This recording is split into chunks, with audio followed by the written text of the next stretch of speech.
नमस्ते विद्यार्थी मित्रों, मैं हूं श्वेता पाटिल और N G Vartak English medium high school और जूनियर कॉलेज से, और हमारा विषय है हिंदी संपूर्ण और हिंदी संयुक्त। विद्यार्थी मित्रों, हमारा विषय है हिंदी संयुक्त और आज हम पढ़ने जा रहे हैं पाठ दूसरा, खोया हुआ आदमी, जो लिखा है सुशांत सुप्रिय जी ने। चलो हम चले इस पाठ की ओर। प्रथम हम देखेंगे लेखक संबंधी जानकारी और उनका परिचय।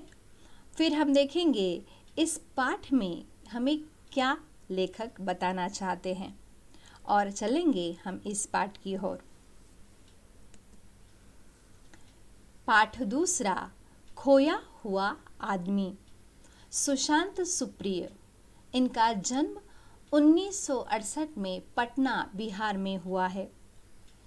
रचनाधर्मिता सुशांत सुप्रिय जी के जीवन का अभिन्न अंग है। आपकी रचनाएं जीवन की सच्चाइयों और विडंबनाओं का सीधे सीधे साक्षात्कार करवाती है। आपने हिंदी के अतिरिक्त अंग्रेजी और पंजाबी में भी लेखन कार्य किया है। आपकी लगभग 500 रचनाएं विविध प्रतिष्ठित पत्र पत्रिकाओं में प्रकाशित हुई है और उनकी प्रमुख कृतियां हैं एक बूंद यह कविता संग्रह, हत्यारे तथा हे राम कथा संग्रह, इन गांधी जी's कंट्री अंग्रेजी कविता संग्रह आदि प्रसिद्ध है। चलो चले इस पाठ की ओर। गद्य संबंधी कहते हैं, प्रस्तुत वर्णनात्मक कहानी में खोया हुआ आदमी के माध्यम से लेखक ने समाज में व्याप्त ऊंच नीच, अमीर गरीब, जाति पाति आदि कुरीतियों को भुला देने के लिए प्रेरित किया है। इस कहानी से यह ज्ञात होता है कि अपने अच्छे कार्यों से कोई भी आदमी, पशु, पक्षी, मानव सबसे आदर प्राप्त कर सकता है। यहाँ लेखक ने सभी को सौहार्द से रहने की सीख प्रदान की है और लोगों को अपनी ऊर्जा सकारात्मक काम में लगाने को कहा है। ये बात एकदम सही है।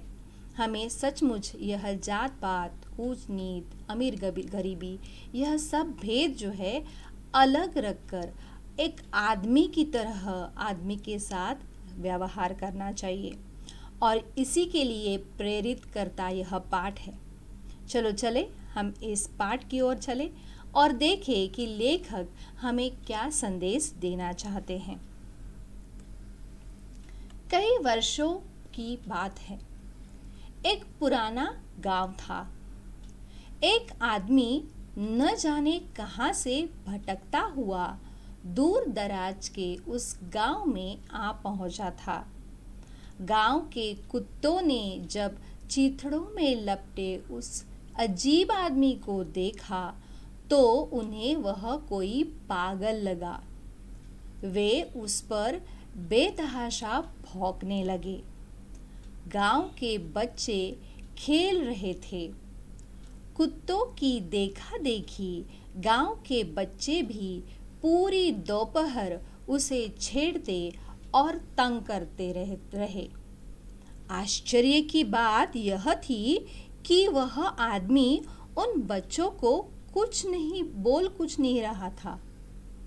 संयोग से किसी भले आदमी ने गांव के बच्चों को उस पर पत्थर फेंकते हुए देख लिया। यानी कई वर्षों की बात है, एक पुराना गांव था। एक आदमी न जाने कहां से वहां भटकता हुआ आ पहुंचा। दिखने में कुछ अजीब था और कोई उसे पागल समझ रहा था। कुत्ते तो उसको देखकर बेतहाशा भौंकने लगे। गांव के बच्चे जो खेल रहे थे कुत्तों को देख वह भी उन पर पत्थर फेंकने लगे, उसको छेड़ने लगे और वह आश्चर्य की बात यह थी कि वो आदमी जो था उन बच्चों को कुछ नहीं कह रहा था। फिर एक संयोग से आदमी ने उसे देख लिया और उसने उन बच्चों को उस पर पत्थर फेंकने से रोक लिया।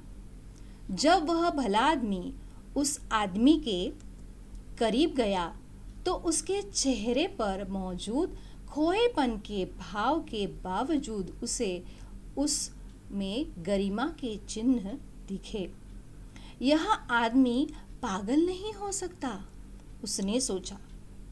गांव के उस आगंतुक भले व्यक्ति ने उस आदमी से उसका नाम पता पूछा, पर वह कोई उत्तर नहीं दे सका।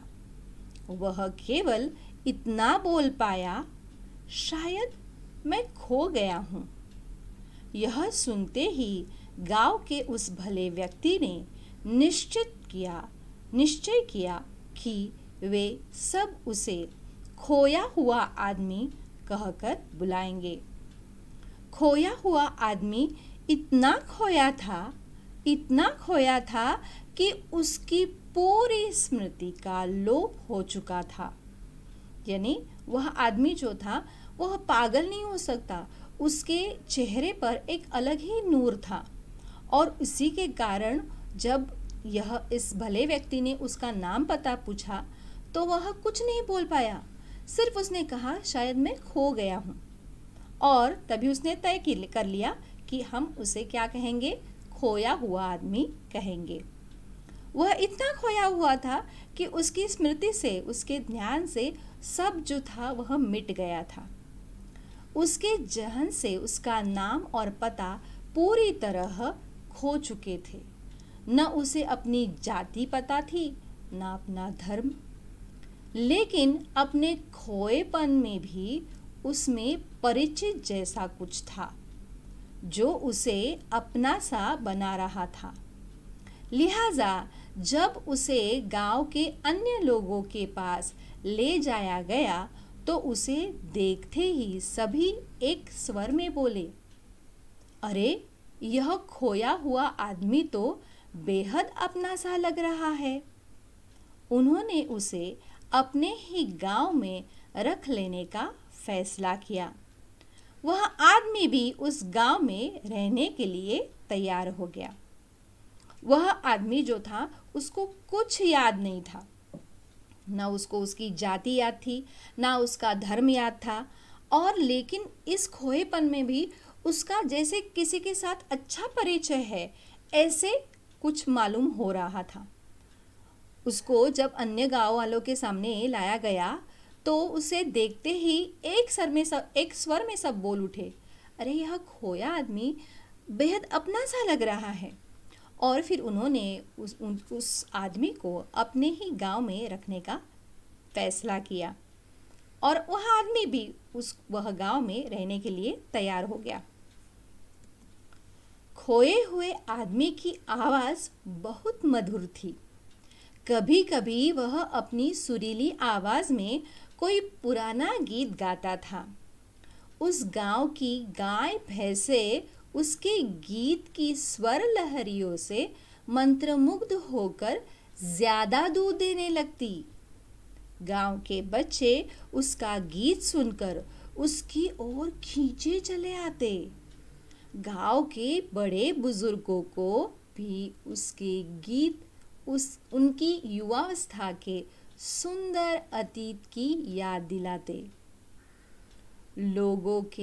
गांव के लोगों ने पाया कि जब से वह खोया हुआ आदमी वहां आया था, गांव के फूल और सुंदर लगने लगे थे।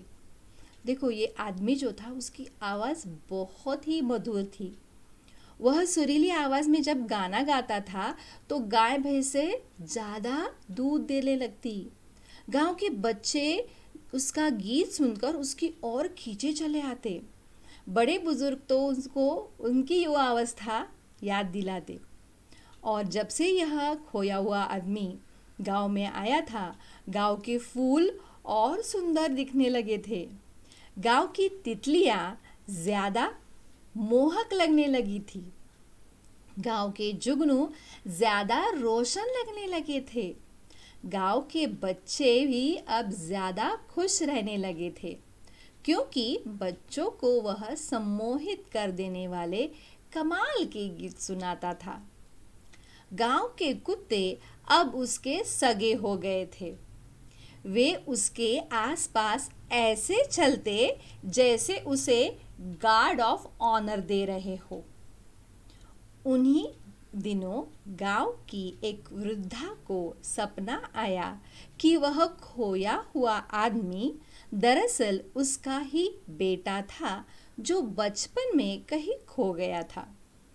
वो खोया हुआ आदमी जो था वह इतना अच्छा था, उतना गाना अच्छा गाता था कि सब बच्चे जो है सम्मोहित हो जाते थे। गांव के कुत्ते जो है, जो आते ही उस जब वह आया था, जो उस पर भौंक रहे थे, अब उसके सगे हो गए हैं और उसके आसपास ऐसे ऐसे चलते कि उसे गार्ड ऑफ ऑनर दे रहे हो। उसी गांव में एक वृद्धा रहती थी और उस दिन एक दिन उसको सपना आया कि यह खोया हुआ आदमी जो है दरअसल उसका ही बेटा है, जो बचपन में खो गया था। वह एक गरीब स्त्री थी जो घास काटकर, उपले थापकर और पेड़ पौधों की लकड़ियां इकट्ठा कर अपना जीवन चलाती थी। उसने खोए हुए आदमी को अपने सपने के बारे में बताया।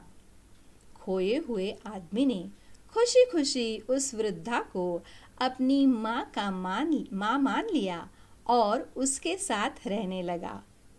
खोए हुए आदमी ने अपनी माँ की इतनी सेवा की कि वृद्धा को लगा कि उसका जीवन धन्य हो गया। वो जो गरीब स्त्री थी, जो उसे सपना आया था कि वह उसका ही बेटा है, ये खोया हुआ आदमी जो है वह उसका ही बेटा है जो बचपन में खो गया था। वो स्त्री जो थी गरीब थी, जो घास काटकर, उपले थापकर, पेड़ पौधों की लकड़ियाँ काटकर अपना जीवन चलाती थी। उसने उस खोए हुए आदमी को बताया कि मुझे ऐसा सपना आया है और तू ही वह मेरा बेटा है। वह उस खोया हुए आदमी ने खुशी खुशी उस वृद्धा को अपनी माँ मान लिया और वह उसके साथ रहने लगा। उस खोए हुए आदमी ने उस वृद्धा की इतनी सेवा की कि उसे लगा कि उसका जीवन जो है वह धन्य हो गया। धीरे धीरे गांव वालों को खोए हुए आदमी के कई गुणों के बारे में पता चलने लगा। वह पशु पक्षियों से बातें करता प्रतीत होता। लगता था जैसे वह पशु पक्षियों की भाषा जानता हो। वह आंधी, तूफान, चक्रवात आने, ओले पड़ने या टिड्डियों के हमले के बारे में गांव वालों को पहले ही आगाह कर देता। उसकी भविष्यवाणी के कारण गांव वाले मुसीबतों से बच जाते। जब एक बार गांव में सूखे की स्थिति उत्पन्न हो गई तो खोए हुए आदमी ने आकाश की ओर देखकर न जाने किस भाषा में किस देवता से प्रार्थना की। कुछ ही समय बाद गांव में मूसलाधार बारिश होने लगी। सूखी प्यासी मिट्टी तृप्त हो गई। बच्चे बड़े सभी इस झमाझम बारिश में भीगने का भरपूर आनंद लेने लगे। यानी धीरे धीरे गांव वालों को पता चल गया कि यह खोया आदमी कोई साधारण नहीं है। वह पशु पक्षियों से बातें करता हुआ लगता था। कभी कभार ऐसे वह एक गांव वालों को आगाह कर देता था कि आंधी आने वाली है, तूफान आने वाला है। टिड्डियों के हमले के बारे में वह गांव वालों को बता देता था और उसकी भविष्यवाणी के कारण गांव वाले इस मुसीबत से बच जाते थे। एक बार क्या हुआ, गांव में सूखा पड़ने लगा और उस सूखे की स्थिति में न जाने उस खोए हुए आदमी ने आकाश की ओर देखकर किसके साथ क्या बातें की, किस देवता से प्रार्थना की। कुछ ही समय बाद गांव में मूसलाधार बारिश शुरू हो गई। सूखी प्यासी मिट्टी तृप्त हो गई। बड़े बच्चे सब उस बारिश में भीगने लगे और भीगने का भरपूर आनंद लेने लगे। उस दिन से खोया हुआ आदमी गांव में सबका चहेता हो गया। गांव के किनारे कुछ घर दलितों के थे और कुछ मुसलमानों के। गांव की कुछ जाति के लोग उनसे अलग रहते थे। खोए हुए आदमी ने दलितों और मुसलमानों से भी मित्रता कर ली। वह दैनिक कामों में उनकी मदद कर देता, उनके कर्तव्य समझता, उन्हें उनके अधिकारों के बारे में बताता। देखते ही देखते गांव के दलित अपने हक की मांग करने लगे। उधर गांव के बड़े बूढ़ों पर भी खोए हुए आदमी के समझाने का असर हुआ। ये सब जो है वह गांव के लिए करता था।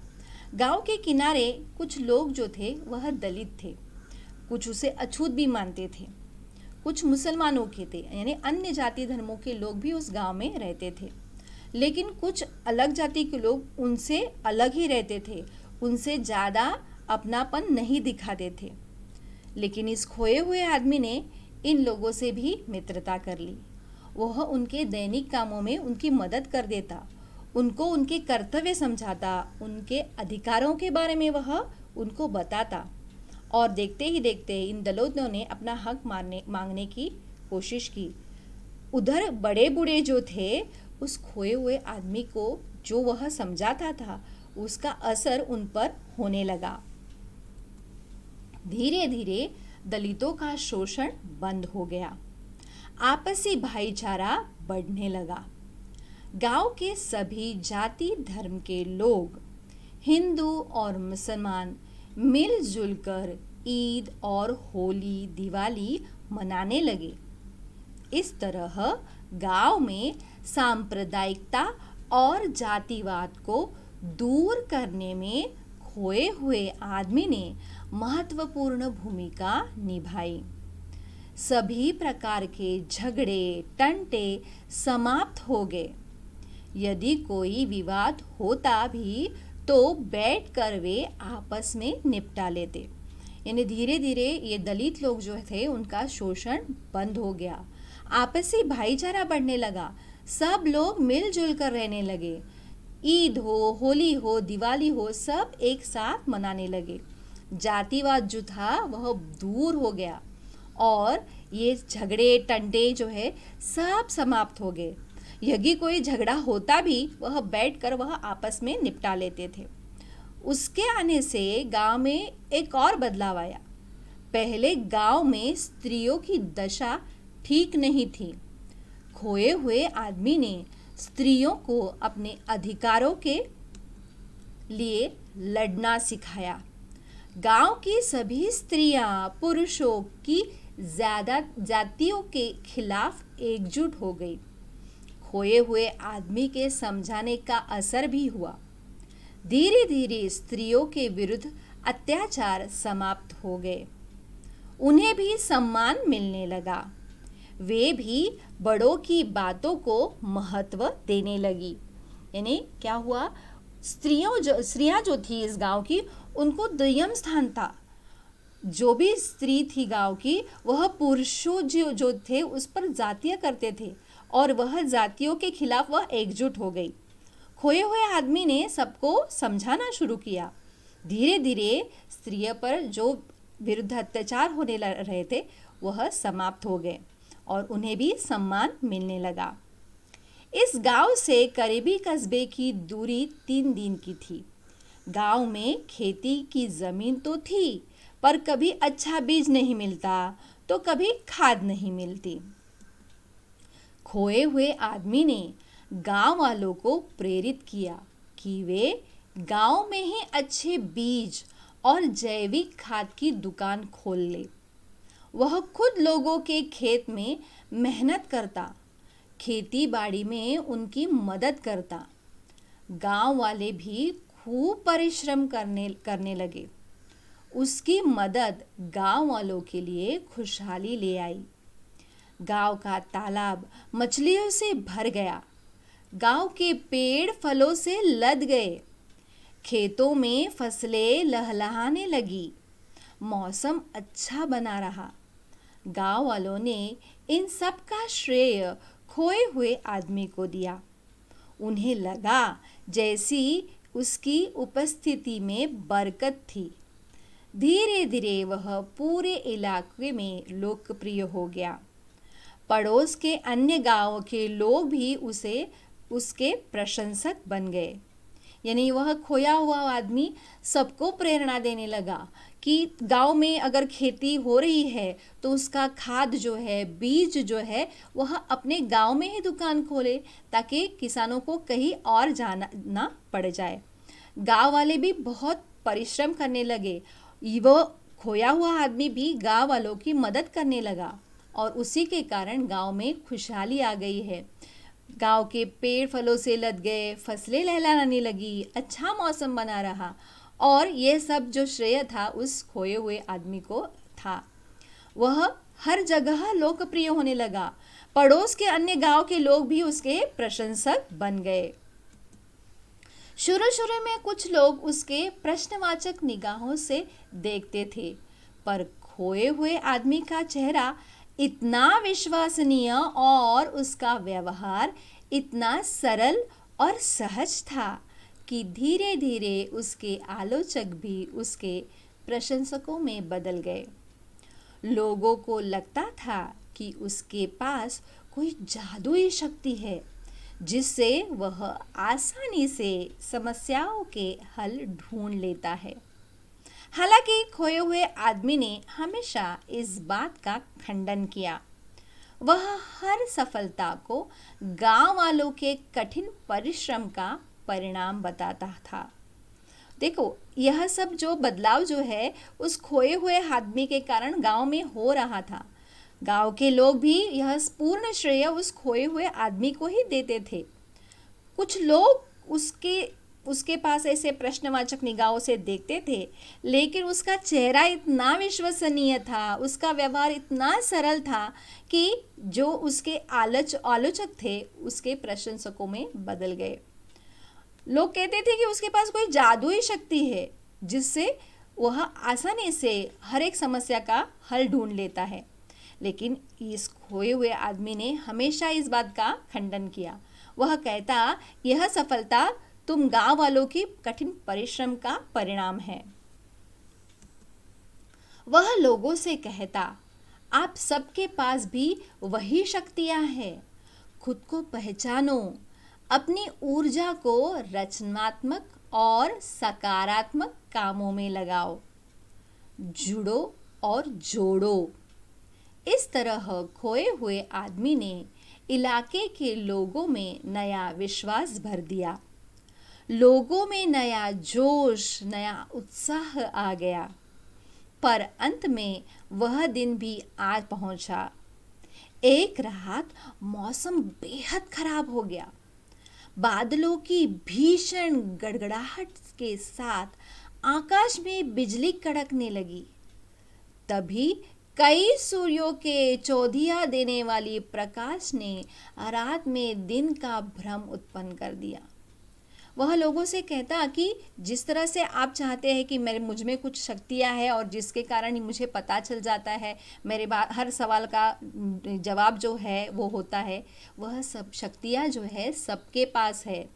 अपनी आपको तुम पहचानो, अपनी ऊर्जा को सकारात्मक कामों में, रचनात्मक कामों में लगाओ, जुड़ो और जोड़ो।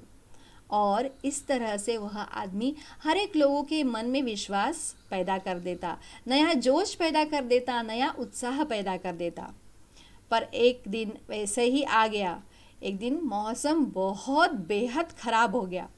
बादल आ गए, गड़गड़ाहट होने लगी, आकाश में बिजली कड़कने लगी और फिर वज्रपात जैसी भयावह गड़गड़ाहट के साथ गांव में कहीं बिजली गिरी। लोग अपनी सांसों की धुकी धुकी के बीच अपने अपने घरों में दुबके हुए थे। सारी रात मौसम बौराया रहा।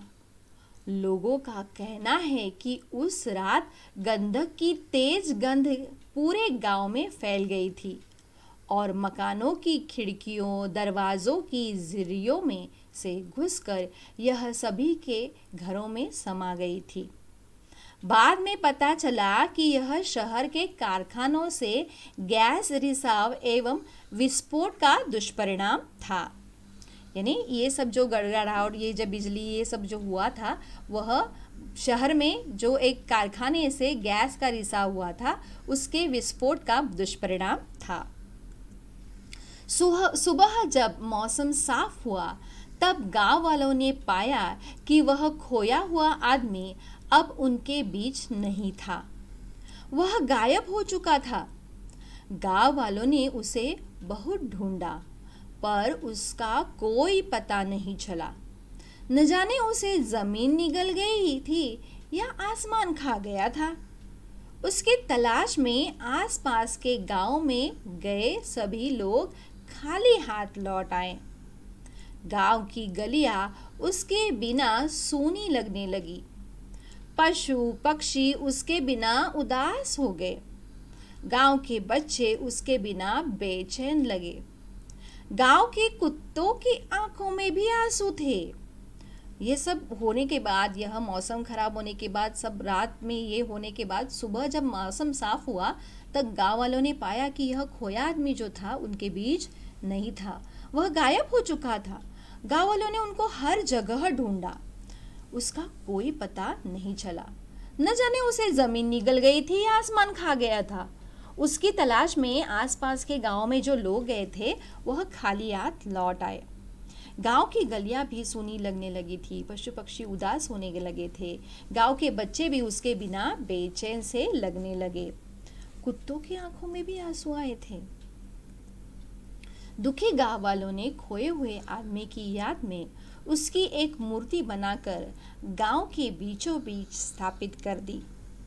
पंचायत की सभी बैठकें अब इसी मूर्ति के पास हुआ करती। गांव वालों ने प्रण लिया कि वे उस खोए हुए आदमी के दिखाए मार्ग पर चलेंगे। आज भी यदि आप उस गांव में जाएंगे तो आपको उस खोए हुए आदमी की स्थापित मूर्ति दिख जाएगी।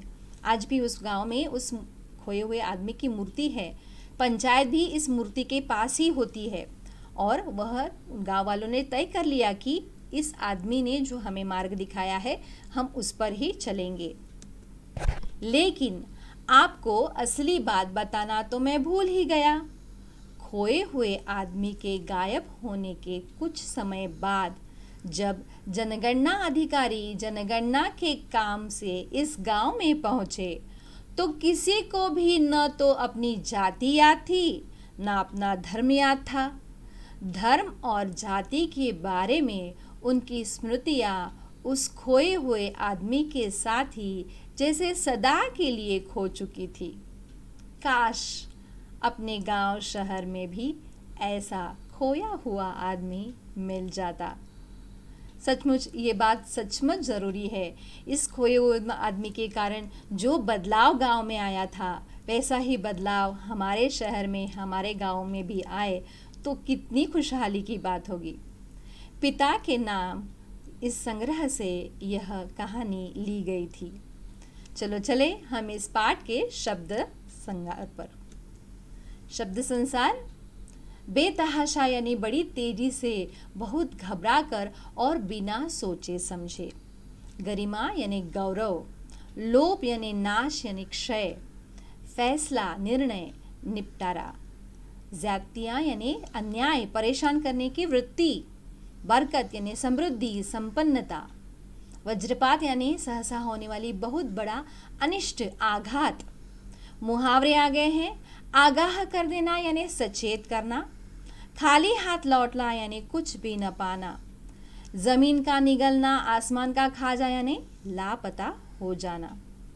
आशा करती हूँ कि आपको यह पाठ समझ में आया होगा। समय आया है धन्यवाद कहने का। मिलते हैं अगले पाठ में। तब तक धन्यवाद। नमस्कार।